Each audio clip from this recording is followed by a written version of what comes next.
Hello, everybody. Welcome to the Mile High Sports Symposium. I am JT Matthews at JTMatthews01 on Twitter, and I am here with the Dr. Nicholas Manning at Dr_N Manning on Twitter as well. Doc, how you doing today? I'm good. I'm good, man. How are you? I'm good. I've been coaching my son's basketball team.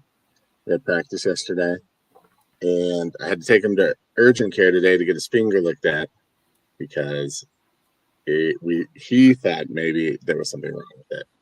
Turns out it was just a sprain, which is good. But he's got a little finger brace on. What's that called? A splint.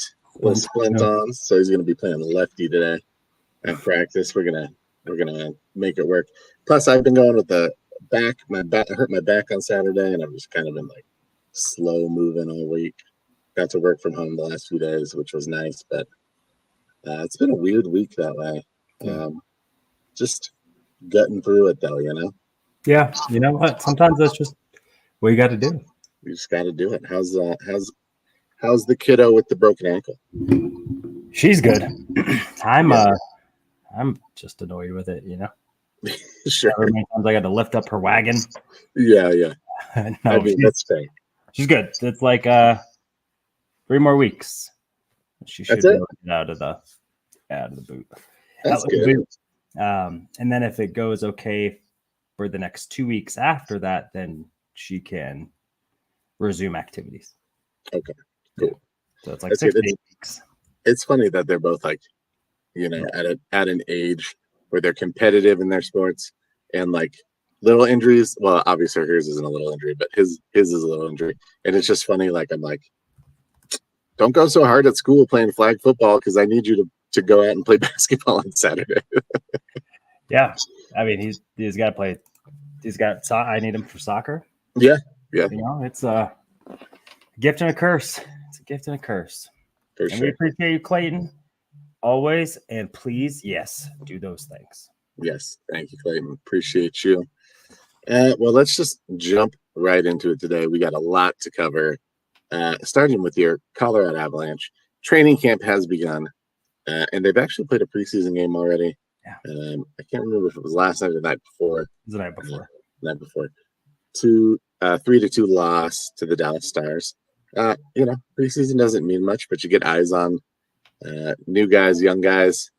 Cal Ritchie scored, who is the kind of up-and-comer for the Avalanche. They're saying that he could crack the roster this year as a first-year guy. That's pretty exciting. Yeah. They've talked a little bit about Val Nichushkin and what that's going to look like, and just that, it's kind of a work in progress for them, and he's probably needs to talk to the guys a little bit and touch base with them and kind of give his apology, so to speak, to the team. But it's been fun to see guys out there again, fun to just know that hockey's around the corner, and one of our teams from Ball Arena will be filling up the net, hopefully, and getting some wins.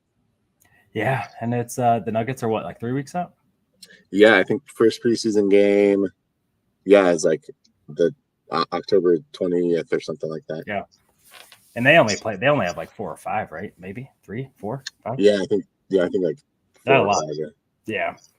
So it's we are almost at like the awesome time of the year where it's like you're full into football, basketball starts ramping up, hockey's going, like you got stuff every day you got something. And with the Broncos, hopefully we can continue the momentum. We'll talk about that.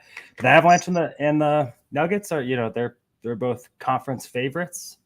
So we should, in theory, have some really good stuff to talk about. And I'm excited for the Avs season. I think we talked about this. I think Val's going to come back. Actually, I'm going to go on a – you know what? We're going crazy prediction right now. Let's go. Val's going to come back. Val's going to play the entire year and the playoffs. Wow. So no additional suspension, no fluky. He's gonna get through May without the showers. I hope so. Showers, right? April, May, whatever. Yeah. Whatever he's showering, whatever's in the shower, he's gonna skip it.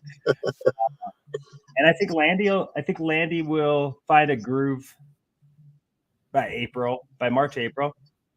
I don't think it'll be old school Landy. I think it'll be, like a little bit better of a Logan O'Connor. Like a guy that's going to contribute, do the small stuff, add some leadership. I think with Gabe back, I think the accountability in that room will be a little bit louder. For sure. And I think that team will play with a little bit more confidence. When you get guys that add to the roster without taking away, there's some guys where when they come back, right, in the NBA, like it's great to have your star back, but then he takes your shots, right? Like right. Your time and things like that diminish. Gabe isn't that kind of guy. Gabe's not a guy that's like coming in and taking shots really from McKinnon, right? Like that's not his style. And so to get a guy like that, or even Val, right? I mean, Val will take someone's spot in the power play, but he's the guy that does all the work in front, him and Gabe. And so those are guys that really help out the other guys, as opposed to like, they got to share the puck more, things like that. So I think that this team will have its head on straight. I think Val knows what's at stake.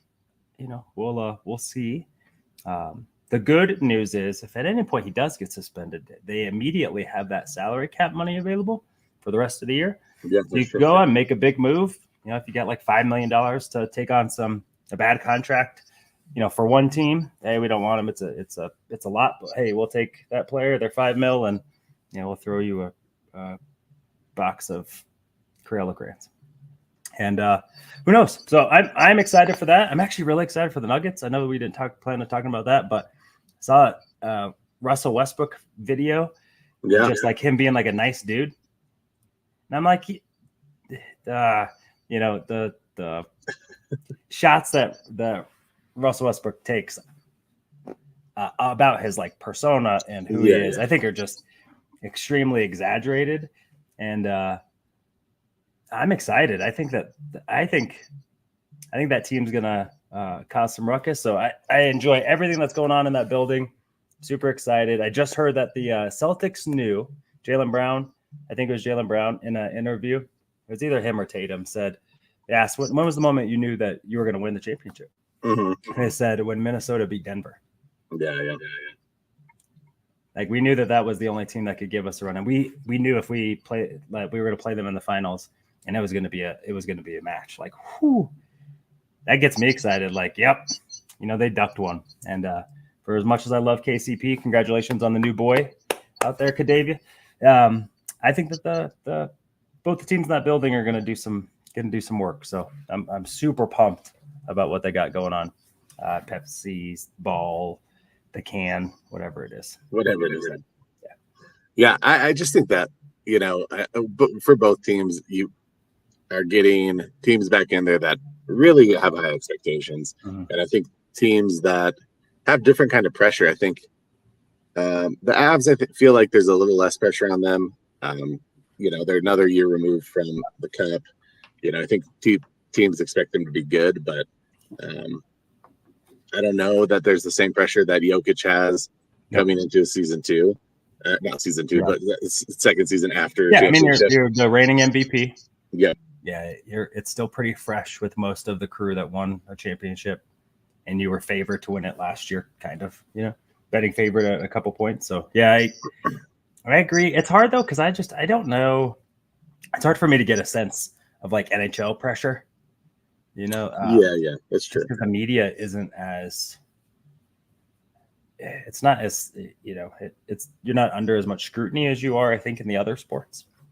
So – but I bet that was underlying. I know Nathan McKinnon felt it, right, with not being able to get over the hump and what that does to your legacy. And I think when you're that good, I mean, that's what, you respect the game enough for the most part. I think that there's a lot of that goes on in the NHL. And so that pressure kind of comes from maybe just kind of the community, the admiration and respect that you have for the names that you're getting mentioned with. And I mean, you saw it with Connor McDavid, right? Like, that guy won the MVP for the finals that he lost in. And I think his respect for the game, right? He's probably appreciative in that, but he knows what that means. And like, that's not nope, I need to do better. For as as dominant as he was, I think that there's that aspect in the NHL. So at least from the fan base, I have more pressure. I expect more from the Nuggets and the Avalanche. When you have the best player in the world, and I don't think it's debatable at this moment. And you have one championship to show in the last 4 seasons of, potentially like outside of Jordan or Wilt, right? Like the best 4-year stretch. It's up there. That to me is that's the hard part. And I think that the Avs have kind of got a hall pass, right? Like Nichushkin has kind of at least that his negative impact. I think both times you get like, that happened 30 minutes before we were about to go on the ice. Like, that's your best, one of your best players. Probably a little bit less now that the Avalanche, they have a choice, right? And so the front office, how we're going to do that, all that good stuff. But yeah, it's super early, but do you think that the Avalanche come out? Do you think they come out a little bit? Was it last year or the year before where they just were on a tear and it was pretty early? And I think it was last year it was a slow roll and then they kind of got going. Do you think they're going to come out a little bit quicker? Do you think it's going to be more of a slow roll? What do you anticipate? Man, I don't know. A lot of times I kind of anticipate that it'll be a slow start. But I feel like it kind of is that way for them or has been that way. Mm-hmm. Generally, with the seasons I always come out and, you have Nathan McKinnon, you think you could win every game, and he can win you some games single-handedly for sure.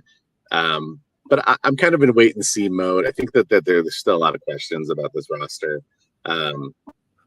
Rantanen's on a contract year. We got to see how all that plays out. I don't think that it's going to impact his play necessarily. But, I think we kind of stepped away from last season wanting a little bit more from him and wanting a little bit more dominance in his play. We had seen that and we had seen long stretches of success for him. And it just was quieter last year. I wouldn't say he was not impactful because he was. But, it's one of those things that I think that there's some feeling out to do. Casey Middlestat will be back. He'll be your second line center, and he's going to have a better feel, hopefully. So I'm hoping that your depth scoring pops a little bit earlier. But we'll have to see. Logan O'Connor, they just re-signed a 6-year contract, which I think was great. As long as he's healthy, that's a great signing. He's a big PK guy. He's a guy that can score shorthanded. We saw at the very beginning of last season, I think he had back-to-back games with shorthanded goals, maybe 3 games in a row with shorthanded goals, which was pretty wild. And then he got hurt, but he's someone that I think they were expecting to kind of be a scoring force on that bottom 2 lines. So we'll see. I am optimistic, but cautiously so. Goaltending is something that we're going to have to keep an eye on. And I don't know. I think after last year, it was so up and down that I just I'm not sure they'll have consistency there. So we'll see. But I have hope. I'm optimistic. I know we have talent on this team. I just am going to pump the brakes a little bit. Maybe due to my over optimism with the Broncos early has made me want to pump the brakes on this team. Now the Nuggets, on the other hand, I will expect to come out and win games. There's a lot of continuity there. They've added some pieces that should help their scoring off the bench. So I would expect them to come out a little hotter than the Avs. But both teams are exciting to watch.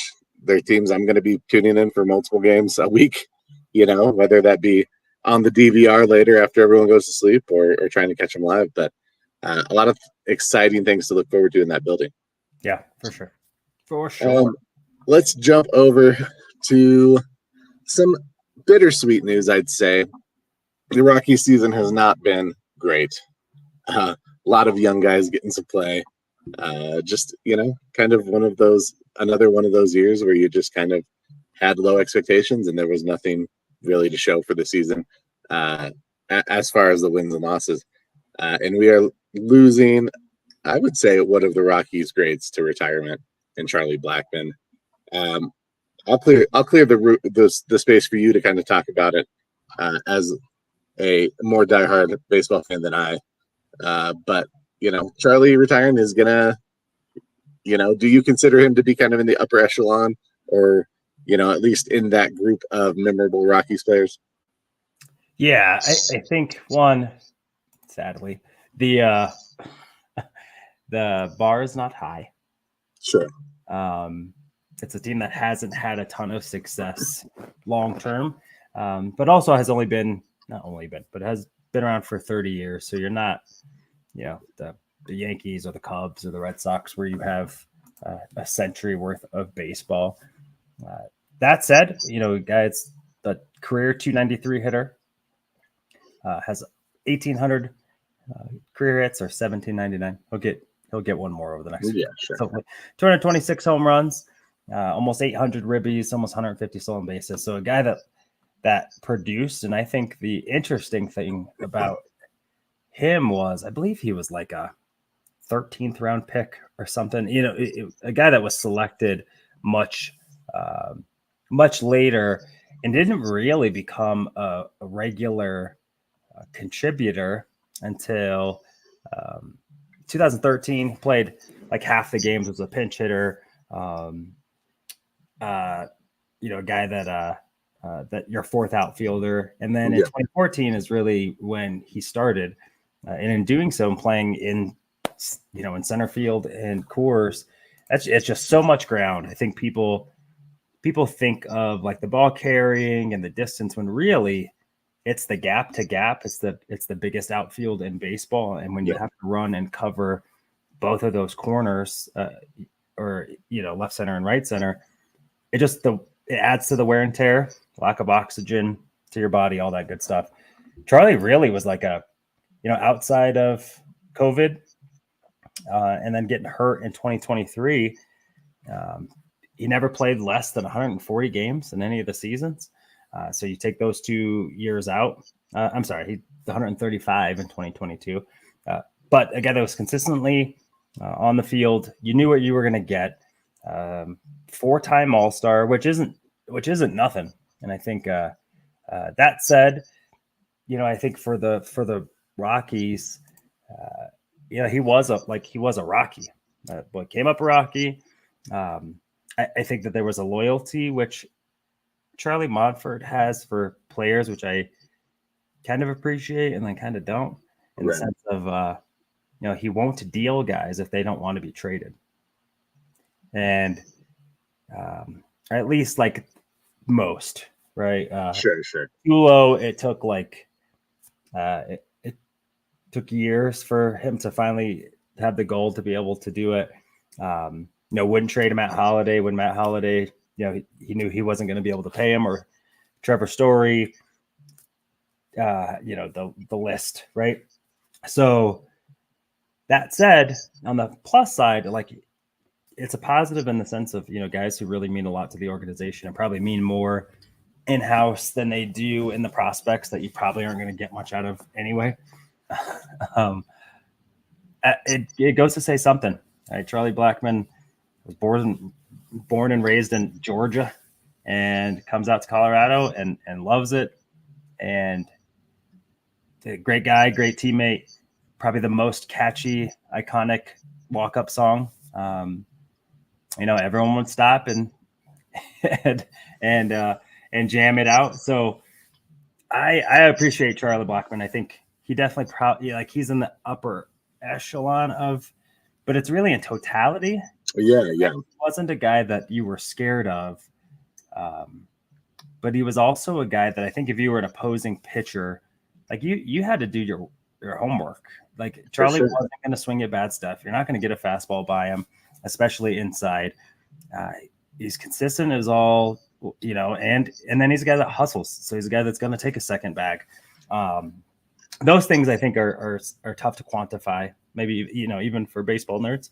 So, but is he in that Andres Galarraga, Larry Walker, Dante Bichette? No, sure, not for me. I mean, those guys are kind of like historic guys, but they also, I think, had more prolonged success. Really, this team had 2 good seasons with him on it out of 14. And that to me is it's kind of the missed opportunity, right? Is what you have to show for it. So, which that isn't Charlie's fault. Charlie's not running the front office. He's playing 135, 140, 150 games a year, and he's producing, 270, 20 home runs, 70 RBIs, 20 stolen bases. Like, it's good baseball. It's good baseball. So I'll appreciate Charlie Blackmon. There was kind of a moment where it's like, you got to deal him. And once you kind of pass that, and then he's kind of the old guy on the roster, like, you just got to leave him, like let him teach the younger guys how to show up every day, how much to appreciate the game, how to be a professional, get your work in, train your body appropriately, things like that. And I think I'll definitely remember him fondly. One of my best memories of Charlie Blackmon's 3 home runs in Philadelphia. And it was, and I just remember one because it was like, I think it was a national announcing, one of the national broadcasts. Yeah. I didn't really know Charlie Blackmon was, and he's just raking, and it's like, you better learn pretty quick. And just the swing is so compact. You didn't think, right? Not a lot of effort in the swing. And definitely watching Philadelphia fans be upset is great. And 2, it's kind of his coming out party. And I'm a real deal player. And that beard, phenomenal. I agree. Yeah, it'll be sad to see him retire, but at the same time, it's probably about time. But like you said, he wasn't a player necessarily that was going to pop every game. He's not someone that you game plan for necessarily. But man, he was a great leadoff hitter. I think I read something Nolan Arenado said he's the best leadoff hitter he ever played with, which I think is a good endorsement. From a Rockies great in his own right. He'll be missed, I think, in that locker room, and I think I wouldn't be surprised to see him back in some sort of role, whether that be for the Rockies or any other team. No, I bet he's already got, he's already got something in line. And here, so he was a 2nd round pick the 3rd time he was drafted. Okay. Drafted a lot. But a better fact is his middle name is Cobb. Okay. Who knew? I think it was named after Ty Cobb. Not gonna lie. Yeah, it must have been. I think that's pretty dope. But yeah, cool. 37-year-old, has contributed still. He's still hitting, 250 in an era where average is out the window anyway. Good on base percent. Is just, a leadoff hitter with pop. That's something that doesn't happen a lot. A guy that has good contact and will put one over. Usually you got to compromise something for something. So, good luck. Good luck, Charlie. I'd be shocked if he didn't have some ambassador role or, that kind of stuff. The Monforts are really like that. So I would not be shocked to hear that fairly soon. And good. I think Charlie Blackmon is a smart guy, and he's been loyal to the organization. So I'd anticipate he'd put in some good work here too. For sure. Let's move on. We've got one more team to talk about before we get to the Denver Broncos. I know a lot of people are here for that. But we would be remiss not to speak on the CU Bucs. Yeah, boy. We haven't talked much college football on this aside from our preferred college teams, but CU needs to get a little bit of love. They do, man. They do. What a football weekend. Holy crap. In the state of Colorado, it's kind of under-recognized, I think, sports state, especially when it comes to football. It's not Florida, it's not Texas, not California. But we got some good talent coming out of this state. And then especially when Dion, Coach Prime is such a focal point or a lightning rod to kind of see an epic game like they had. So against a good opponent. Baylor isn't, they were 2-1 coming in, 2-1 teams, but Baylor had really been a strong running team. They tightened up with defense. They were a very sound football team. And in in the positive, I guess, like the better team won. CU outgained them by 120 yards. Shedeur Sanders though, and Travis Hunter again show. There are good players, and then there are dudes, and those guys are dudes. And Travis Hunter, what is the stat? So he has like almost double the amount of snaps than most players do up to this date. And the only people that are within like 100 snaps of him are 2 offensive linemen for Nevada, I think, who played in week 0. So they have an extra game on him. They are the only ones within 100 snaps of. And mind you, he is right. So he has a touchdown grab, I believe, right? In in the game on Saturday, has a PBU or 2, and then causes the fumble at the goal line to seal it. So he's not a guy who they're hiding, right? It's where he just, it's a center field safety and he's just kind of playing back there. Like, no, that dude is putting in work. He's coming up with hits. It has 10 grabs a game. Like, just, it's like to a different level than even when Charles Woodson played both sides, right? Where Charles Woodson was obviously a phenomenal Hall of Fame defensive back, both collegiately and professionally. But, he would have spots where he would get opportunities to make some plays. Same with Dion. When Dion was a guy that was probably going to run like 4 routes, but had a skill set and an athletic talent that, he's going to out athlete people. But they're like butter was defensively, right? They're just Charles Woodson, Deion Sanders, just head and shoulders better than you. And that is everybody. And, Travis Hunter really, there's a case to be made. Like, which one, if one, should he focus on? I think that's always been the question of like, you can't do this in the pros. I'm starting to wonder, man.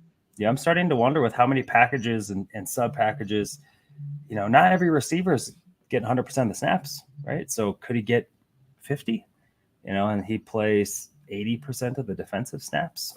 You're not in the NFL at corner, you're making some run plays, but not usually. That's not necessarily the place that your bread is buttered.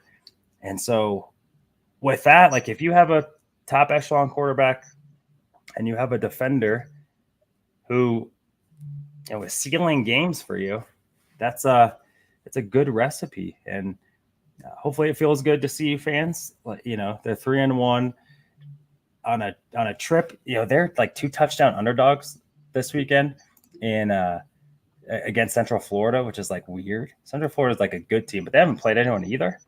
Right. They played like Sam Houston and whatever, right? So North Dakota State by far is better than most of the teams. Like New Hampshire is better than the teams that Central Florida has. They've just been, I think they've been a more competitive football team for longer. So you kind of get that. I think that the wise guys still in the belief CU can maybe hang with a team that has more overall talent.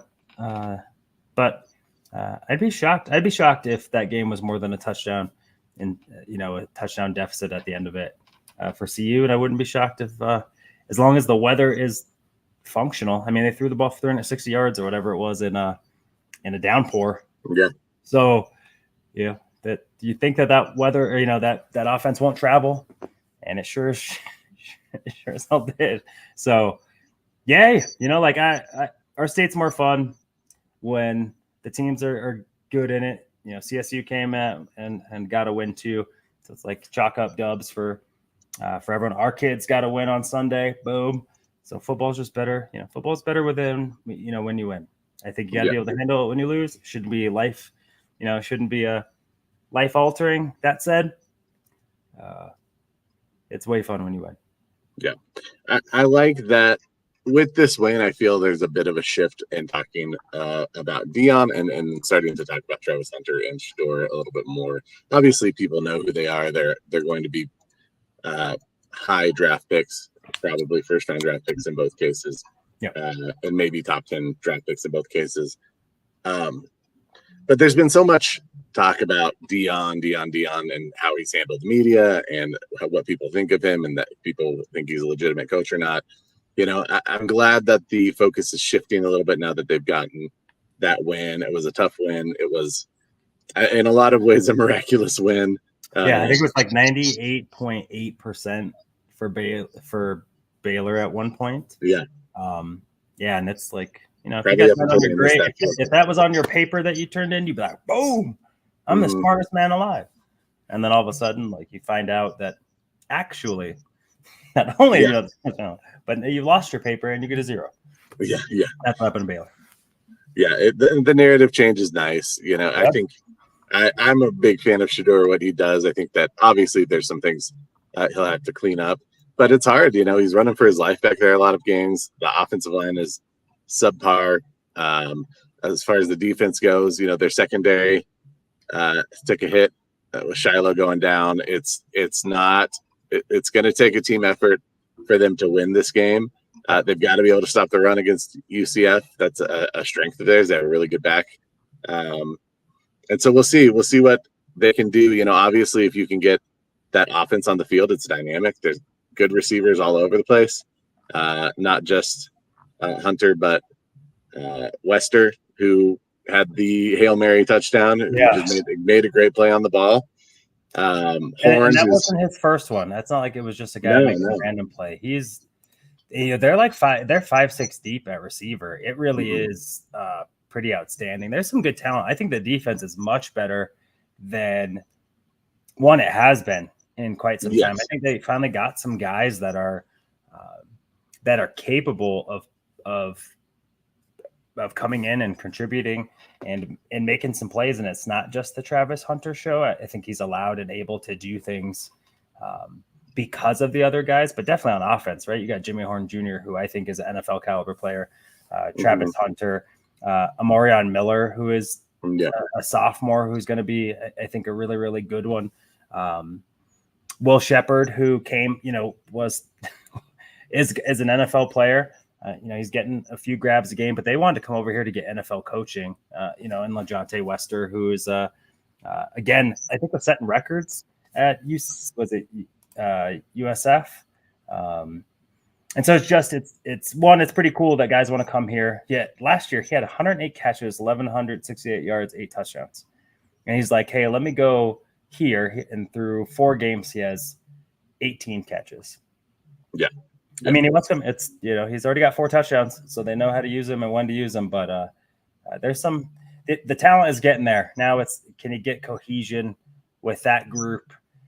Can they build on it where now they have a much more sustainable model, so they're not trying to get guys from other programs every minute? And I think the offensive line is playing better. I mean, sure, they have played better as much the last couple of games. There's some resemblance of a running game, which you got to be able to have even when you are 6 deep at receiver. Like sometimes you got to smash someone in the face, and you got to be able to get a 3rd and 1 when they know you want to run it. You want to run it. And, let's go get it done. So hopefully that part can continue to evolve.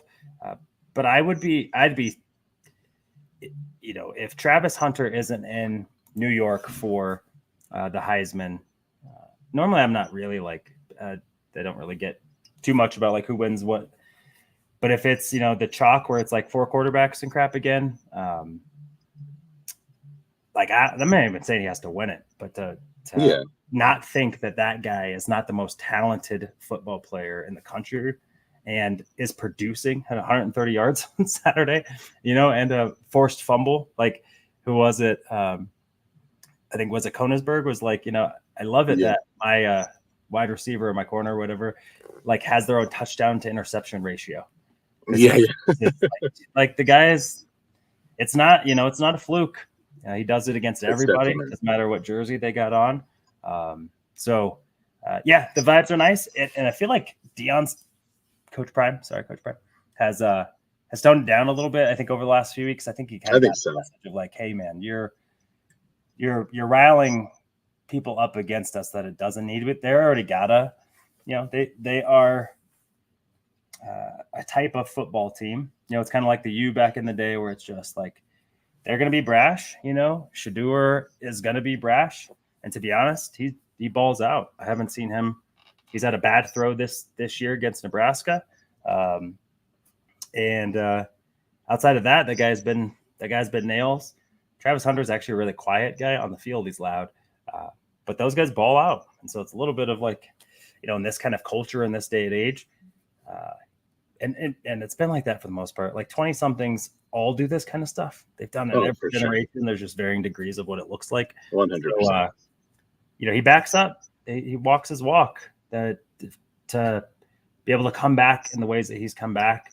The choice he made to throw that ball to Lester on that, that isn't necessarily Hail Mary. He got one-on-one coverage on the left side and darted back to the left side, right? Like he rolled and they were able to get a one-on-one on the left side. Your guy's going to win. It's a good ball, good catch.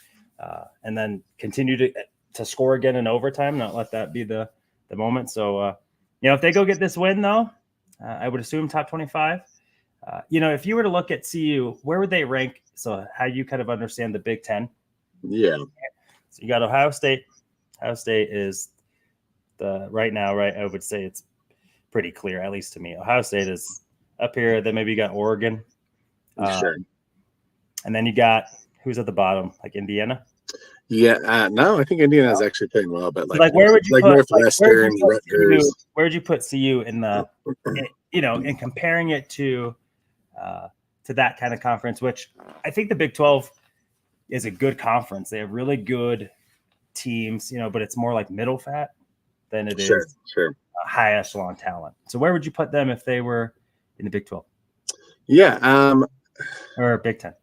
Gosh, it doesn't make sense because none of them have that team that's on their branding. They just need to change them up. Yeah. Obviously they're not upper echelon. That's kind of reserved for Ohio State and Michigan usually.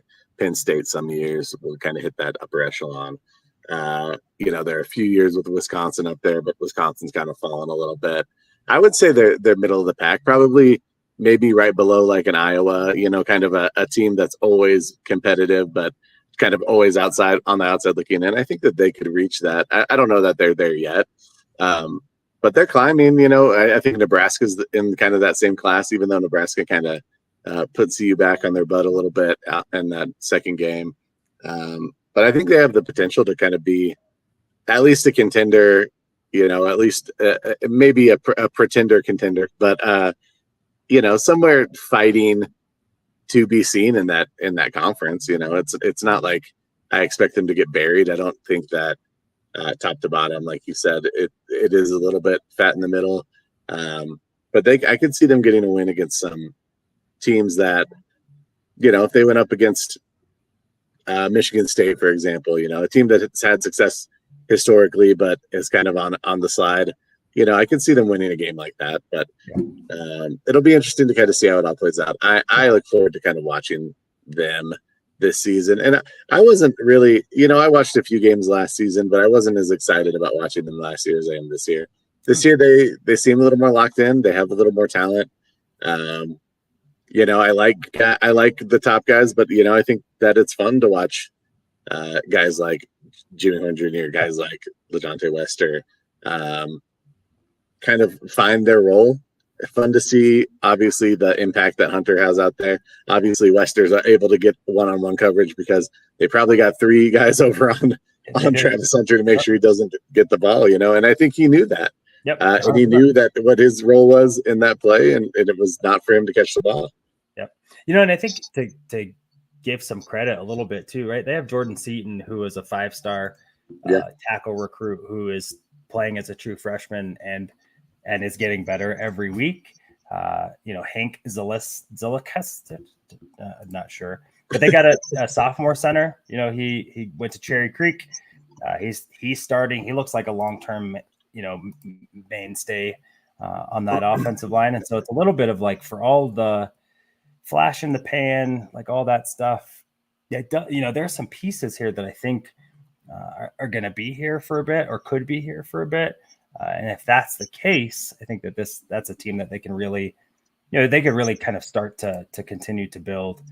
They got a few young quarterbacks on the roster. So if if Coach Prime decides to stay. I just don't think that the cupboard will be real bare. I think that they made some good moves in the recruiting circles, and I think that they'll be able to capitalize if they continue. So yeah, I'm excited to see where they go. I think it's really a much more well-rounded team than it has been. Mind you, they're not running the ball real well, so let's not but maybe that move to Pat Shurmur in utilizing more pro concepts in the passing game was a good move in, as they've tightened up front, his jersey's getting a little cleaner.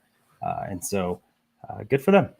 But we know what the people want to talk about. We know what they want to talk about. They want to talk about our Denver Broncos. The Denver Broncos. Yeah. We'll workshop that. Yeah. Finally coming off a win, and an unexpected win, I would say. Yep. I think we had both predicted wins in week one.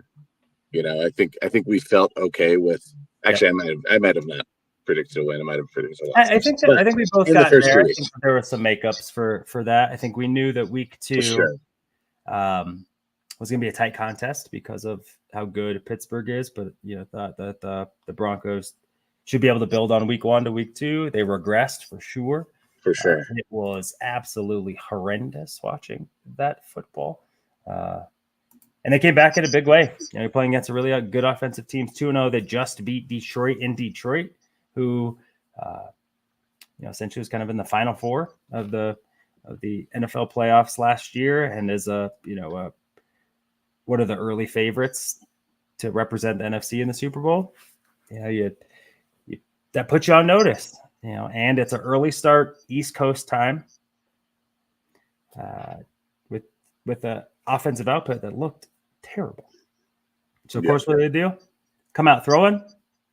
First play down the sidelines to Cortland Sutton, beautiful stop fade route, and then good half roll, pick up like 8 yards to Nate Atkins on a pretty nice design play action roll, and then another 20+ yarder to Josh Reynolds.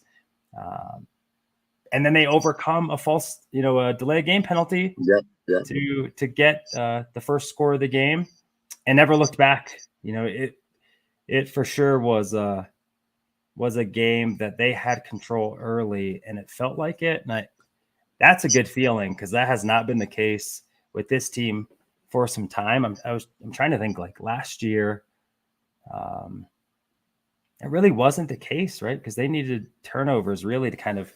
Even in the Kansas City game where they pulled away, but it was like turnover after turnover, and you still felt like Mahomes, like, is that dude? It didn't really feel comfortable. So it's kind of like maybe the game against the Lions, like when Teddy was here, where they just whomped them, and it was not close the entire game, which I loved. I was there, but that was different, and I think it goes to show when maybe what Sean saw. Right. Bo Nix looked, for as terrible as he looked against the Steelers, he looked on the other end of the spectrum against Tampa, who is a pretty good defense. They got two pretty good corners in McCollum and Dean. Winfield was out, which I think played a big part.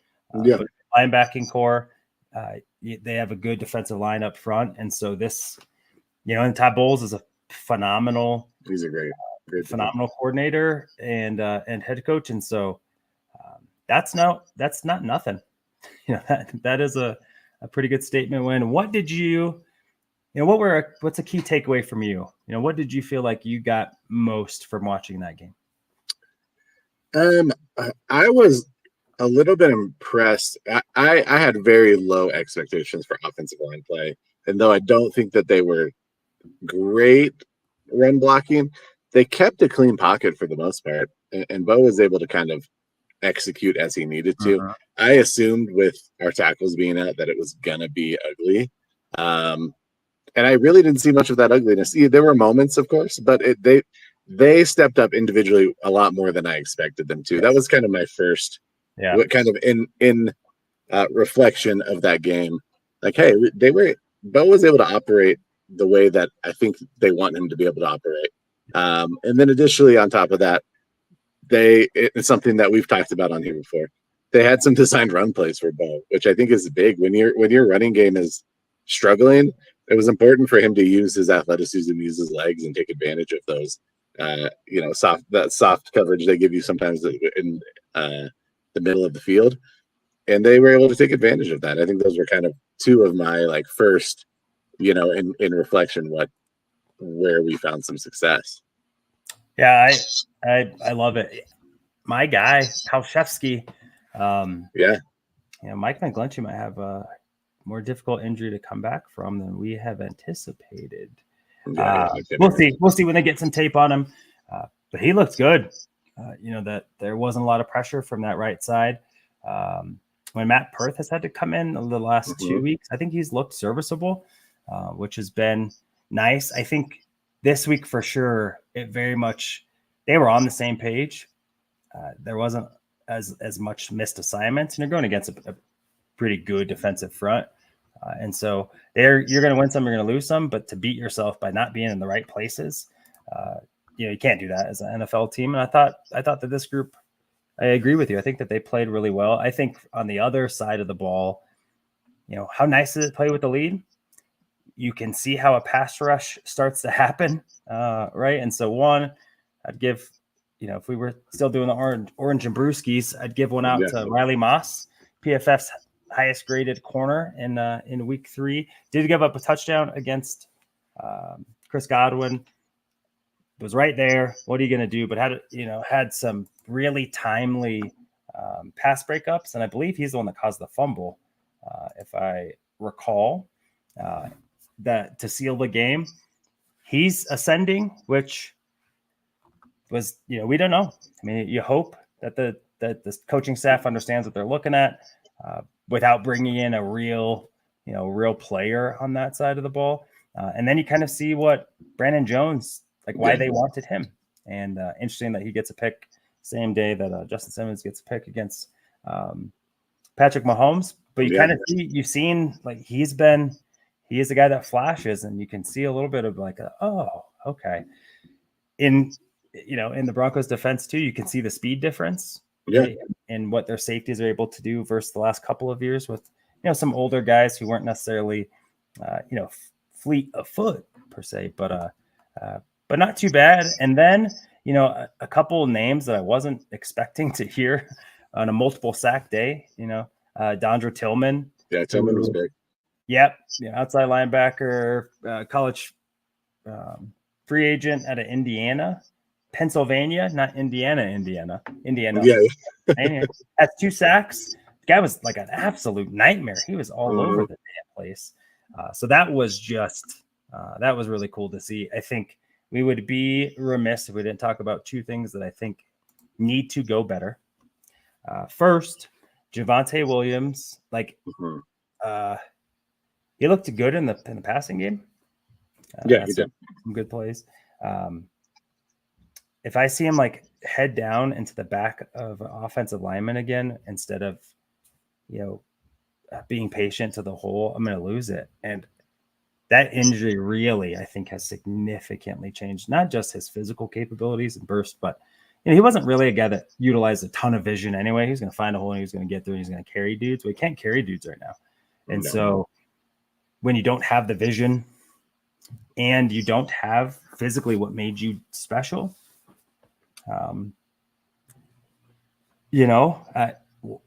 what's he doing there?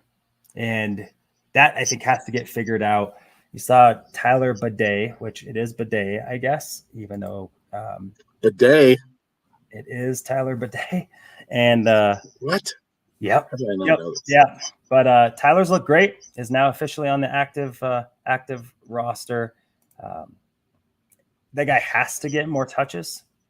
He is absolutely electric. I think you might as well lean into him and Jaleel and bring Javonte in.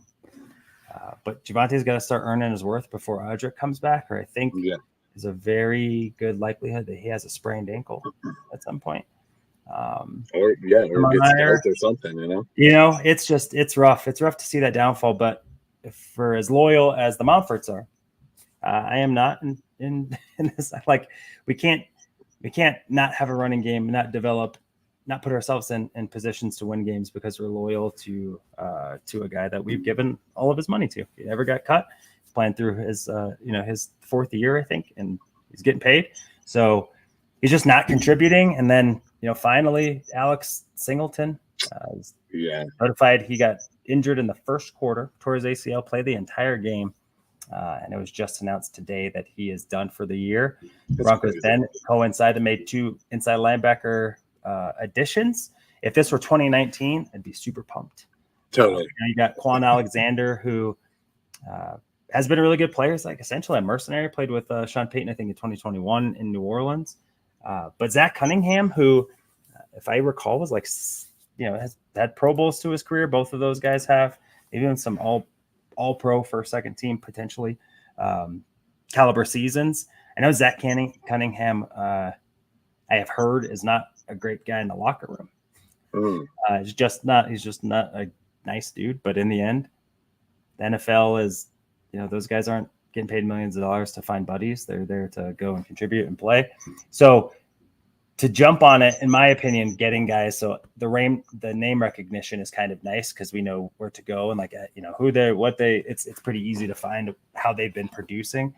But those are both guys who played a ton last year, I think, for Philly and for Pittsburgh, and can come in and contribute because you're going to need them to. The inside linebacker core of Justin Strnad and Cody Barton, not exactly it.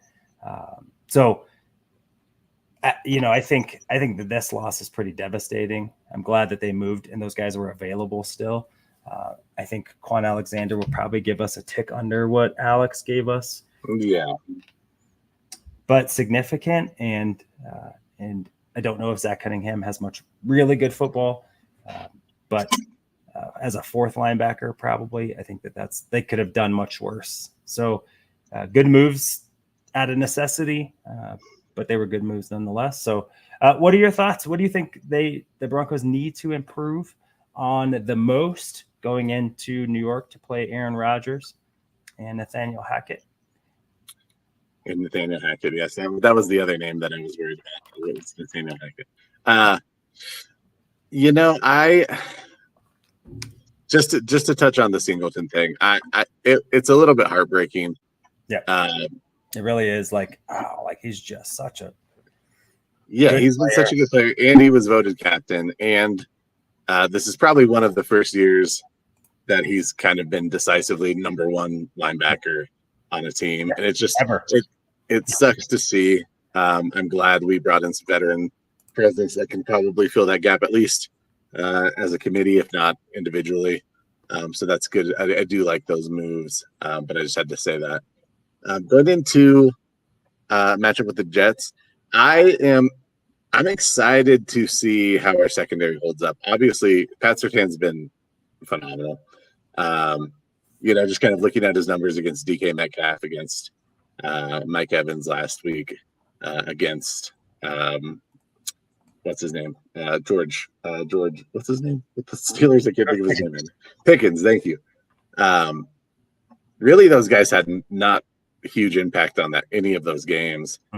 Evans had one nice catch for some yardage, but really he's kind of stymied them. I want to see how they work him against Garrett Wilson. I know Garrett Wilson takes snaps from the slot about 40% of the time, which will be interesting to see whether they move Pat with him or not. So I think that's going to be a big challenge for the secondary. Is kind of, there's some good receivers on that Jets team. And when Aaron Rodgers is healthy, they can certainly, they have weapons all over the place, including, a nice tight end in Conklin that can kind of get free and cause some issues if we're a little weak in the middle. They're really going to have to key in on Breece Hall, I think, not just in the running game, but in the passing game. Yep. Someone's going to have to take that assignment and run with it. And I'm guessing it'll be, I don't know who it'll be. I would have guessed that it could have been Singleton, but with him being out, maybe you key in one of our safeties in there. But that's going to be a tough assignment. That's something I'm going to be watching for. And then just kind of our offensive line, they need to rise to the challenge again. Again, the Jets are pretty stout defensive team, they're going to have to be able to run the ball. And the offensive line is going to have to be able to show that they can block in space for the running game a little bit more. I'm interested to see whether they'll put, I don't want to say bidet, even though that might be right. It hurts my soul for some reason. Yeah, it does. Yes. Tyler, I'll just say Tyler. I hope they get him some more touches. I hope they continue to use those legs. But really, it's going to come down to, can we pressure Aaron Rodgers, and can we make him uncomfortable, and can we keep him inside the pocket? Because I think once he gets free on the outside, in those play action situations, or trying to make something happen after the play, so to speak, we're going to really have to be able to scramble on defense and make those situations tough. There's a lot to work on. I think coming into this matchup. What do you think is a key battleground for this game, though? If we were to maybe your top 1 or 2 battlegrounds that the Broncos need to cover coming into? Yeah, I think it's stop the run. Like Aaron Rodgers will be an absolute nightmare if they get a run game going. Yeah. So I agree with you. And even in their last couple of matchups, they've held Breece Hall in check, except for like a run. It was the case last year. I think it was like 80-yard touchdown. Outside of that, I think that they played really well, and you need that now. And really fortifying the guys up front, Malcolm Roach, John Myers, all that stuff. That was for games that are going to be like this. I think this will be the best offensive team that they have played up to now, and I think that's because of Aaron Rodgers. That said, they won last week against, was it like the Giants? Who was it? Who did they play? Who did they play last week? The Jets? Yeah. Oh, man, you asked me to. Hold on, I got it. Hold on.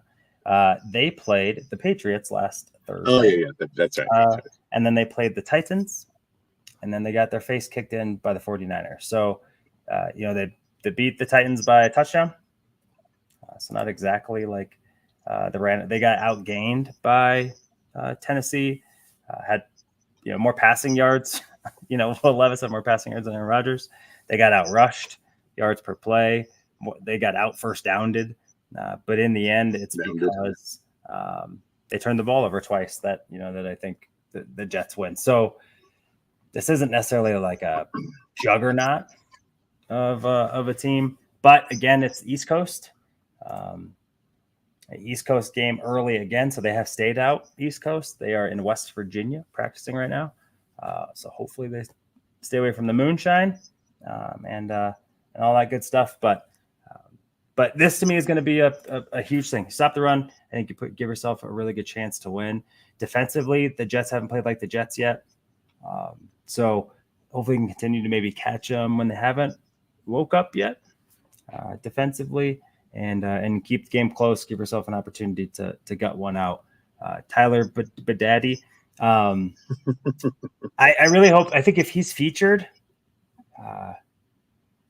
if he gets my prediction, if he gets 12 carries, if he gets 15 touches, however you do it, I think he has plus 100 yards from scrimmage, and I think they win. I think if for some reason Javonte again gets like 12 to 15.